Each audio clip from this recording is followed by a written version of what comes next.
আমার কাছে আছে একটা টিডিএস মিটার, যার দ্বারা আজকে আমি বিয়ার, ওআরএস, নর্মাল জল ও শরবতের টিডিএস মাপবো আর জানবো কোন পানীয় কতটা সফট বা কোন পানীয় কতটা হার্ড, অর্থাৎ কোন পানীয় নির্ভয়ে খাওয়া যেতে পারে বা কোন পানীয় যায় না। তাই প্রথমে নিলাম আমাদের সাবমার্সিবল পাম্পের জল। এই জলই সাধারণত আমরা বাড়িতে খেয়ে থাকি। এখন টিডিএস মিটার দিয়ে মাপলে ভ্যালু বের হলো 104 ppm, অর্থাৎ সফট, মানে খাওয়া যেতেই পারে। তোমরা যারা জানো না টিডিএস মানে কি, তাদের সংক্ষেপে বলি। টিডিএস এর ফুল ফর্ম হলো টোটাল ডিজলভড সলিড, মানে সেই লিকুইডে কত রকম লবণ বা মিনারেল দ্রবীভূত আছে তা জানা যায়। আর পিপিএম হলো তার ইউনিট। পিপিএম এর full form parts per million. আর ডব্লিউএইচও অনুযায়ী টিডিএস চার্ট ইন পিপিএম ঠিক এরকম, যার দ্বারা আমরা জল বা লিকুইড কতটা সফট বা হার্ড তা জানতে পারি। নাও ব্যাক টু ভিডিও। এখন সেই সাবমার্সিবল পাম্পের জলে একটু নুন ও চিনি মিশিয়ে শরবত বানিয়ে নিলাম।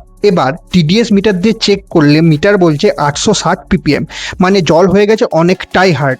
ডিজলভ সলিড বেড়ে গেছে প্রায় 8 গুণ। এবার নিলাম ওআরএস, যেটা আমরা ডিহাইড্রেশনের সময় খেয়ে থাকি। দেখো টিডিএস মিটার দিয়ে চেক করলে এক্ষেত্রে টিডিএস মিটার বলছে 275 ppm, মানে still it's in healthy range, perfect for dehydration. এবার নিলাম মেন জিনিস, দ্য বিয়ার। টিডিএস মিটার এক্ষেত্রে বাবালের জন্য একটু কনফিউজ হয়ে গেল বটে। একবার 772 আর একবার 807 রিডিং দিল, তাই গড় করে ধরে নিচ্ছে 790 ppm। মানে বিয়ার অনেক হার্ড, বিয়ারেও অনেক ডিজলভ কম্পাউন্ড আছে, তাই excessive beer consume is injurious to health.